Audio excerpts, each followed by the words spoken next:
Cangkir air mendidih 100 derajat dituangkan ke tengkuk gadis. Mi Jin menoleh dengan marah.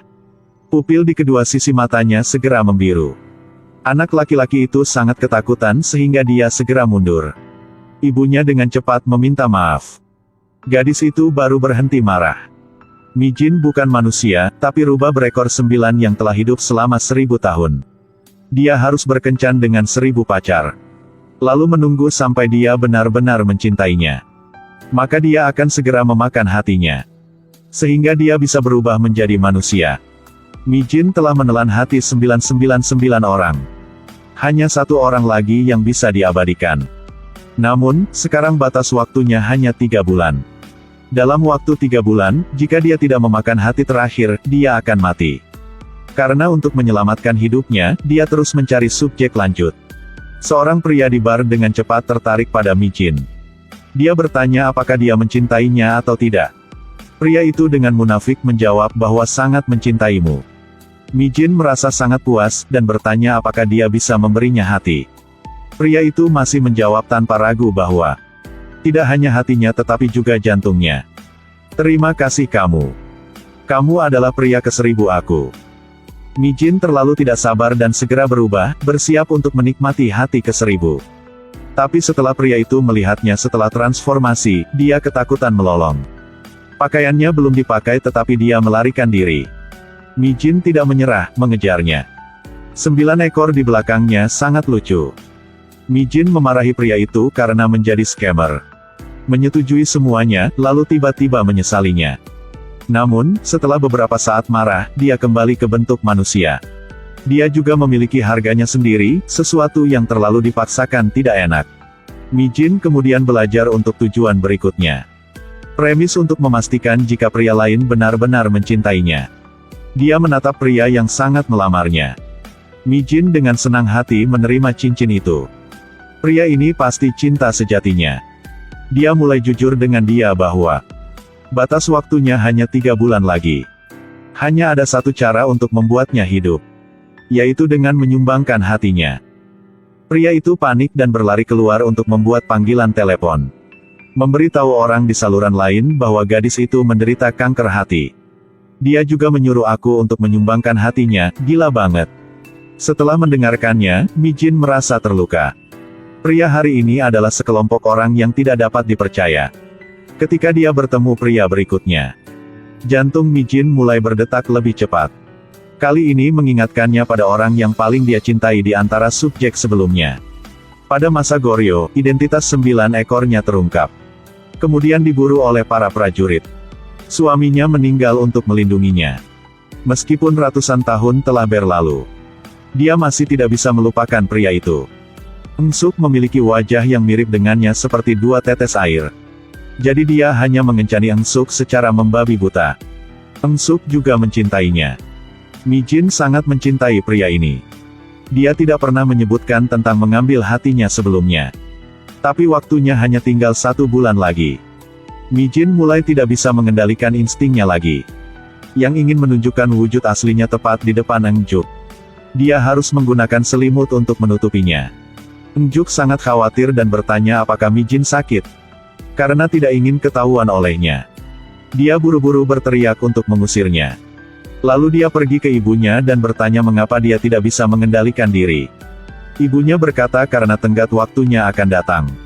Hanya tersisa waktu 15 hari, jika dia tidak berubah menjadi manusia, dia akan menghilang. Ibu menyuruh Mi Jin untuk cepat memakan hati Eng Suk. Tapi dia menolak. Dia bilang sangat sulit untuk menemukan orang yang dia cintai. Dia tidak bisa melakukannya. Keesokan harinya, mereka berdua sedang berbicara. Ketika salah satu mata Mi Jin tiba-tiba membiru. Dan kukunya juga mulai berubah. Eng Juk merasa agak aneh, jadi dia mendekatinya untuk melihat. Dia buru-buru mengatakan bahwa dia tidak enak badan dan ingin sendirian. Setelah Eng Juk pergi, Mi Jin akhirnya merasakan keseriusan masalah ini. Jika dia menolak untuk memakan hatinya, itu akan terungkap cepat atau lambat. Di sisi ini, Eng Juk berpikir bahwa Mi Jin menderita semacam penyakit. Jadi dia segera pergi ke dokter perawatan primernya. Mengatakan bahwa pacarnya memiliki penyakit yang jika dia tidak menemukan seseorang untuk berkencan, dia akan mati. Tanyakan penyakit apa itu. Kata dokter itu penyakit jiwa. Dia masih tidak yakin dan memutuskan untuk bertanya langsung pada Mijin. Tiba-tiba dia menanyakan satu pertanyaan lagi kepada dokter. Berapa lama dia harus hidup? Dokter tidak bisa menjawabnya. Kemudian, Eng Juk bertemu dengan Mijin.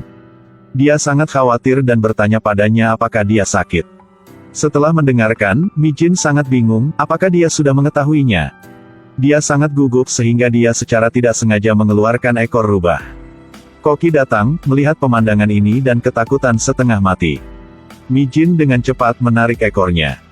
Mijin berkata karena terlalu stres, dia mengalami halusinasi. Dokter juga merasa sangat aneh. Setelah Mijin pergi, dia melihat bulu di kursi. Dia merasa curiga. Jadi dia mengambil bulu untuk diperiksa. Sedangkan Eng Juk untuk mengklarifikasi penyakit Mijin. Dia diam-diam membawa buku harian kanji Mijin untuk diterjemahkan. Profesor berkata bahwa ini adalah buku harian yang berumur beberapa ratus tahun. Dan semua adalah tulisan tangan seseorang bernama Mijin. Mungkinkah gadis bernama Mijin itu telah melewati beberapa ratus tahun dan masih hidup? Profesor mengatakan itu tidak mungkin. Eng Juk memiliki penilaian sendiri dalam pikirannya. Malam itu, dia menerima telepon yang aneh. Dia segera pergi keluar. Perasaan minggu Mijin terwujud. Koki di dalam mobil panik dan memanggil Eng Juk. Eng Juk, kamu tidak perlu mengatakan apa-apa. Dengarkan aku. Mijin. Koki itu segera menelepon polisi dan mengatakan bahwa dia telah melihat rubah ekor 9. Polisi mengira dia terlalu banyak minum. Pada saat ini, seorang gadis masuk. Koki panik dan menunjuk ke arah Mijin. Dan berkata bahwa dia adalah rubah ekor 9. Polisi mengkonfirmasi kartu identitasnya untuk memeriksa, tanpa diduga, lahir pada tahun 1962. Bukankah dia sudah berusia 50 tahun? Dia menduga identitasnya palsu.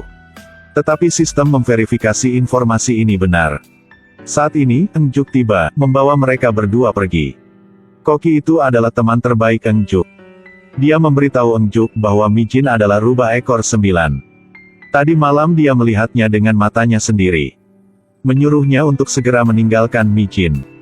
Tetapi setelah mendengarkan, Eng Juk tidak terkejut. Ternyata dia sudah tahu sejak lama. Dia dengan teguh menyatakan bahwa dia sangat mencintai Mijin. Dan sama sekali tidak akan putus dengannya. Koki sangat tidak sabar. Dia memberitahu bahwa rubah ekor 9 ingin menjadi pria yang harus memakan hati pria. Apakah kamu secara sukarela disumbangkan kepadanya? Eng Juk tiba-tiba sedikit ragu. Sekelompok orang tiba-tiba datang ke rumah Mijin. Membawa ibunya pergi. Ternyata Koki itu melakukannya untuk menangkap Mijin. Saat Eng Juk mengetahuinya, dia mau memukulinya. Pada saat ini, Mijin tiba-tiba muncul. Dia ingin berbicara dengan tenang dengan Eng Juk.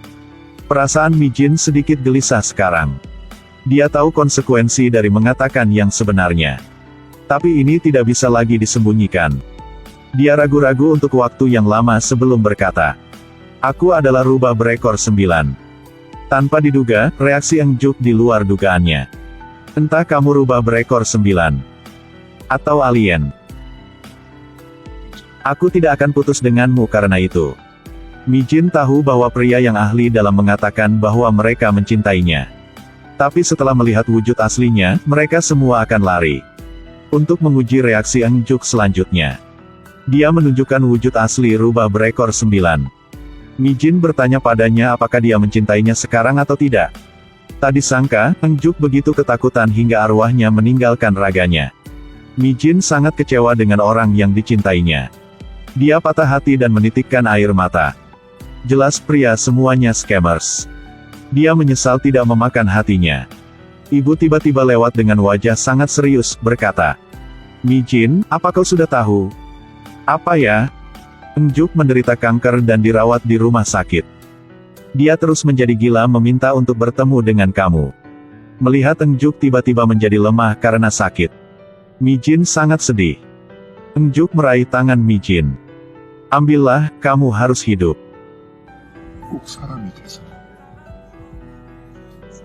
Kamu harus berubah menjadi manusia dan memiliki kencan yang baik untuk sekali.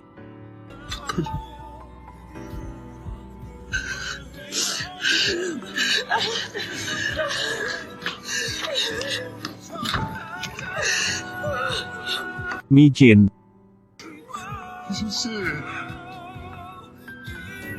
Waktunya telah berakhir. Mi Jin tampaknya telah membuat keputusan. Dia berubah menjadi rubah ekor 9 dan datang ke ranjang rumah sakit Eng Juk. Apakah dia akan memakan hatinya? Dalam sekejap, keduanya mencapai taman. Dalam lehernya tiba-tiba bercahaya. Mi Jin memberikan mutiara temperet mileniumnya kepada Eng Juk. Dia dengan nostalgia berbalik untuk menatapnya untuk terakhir kalinya. Dan kemudian menghilang menjadi debu. Beberapa tahun kemudian, Eng Juk punya anak perempuan. Dia membawanya ke taman hewan untuk melihat rubah.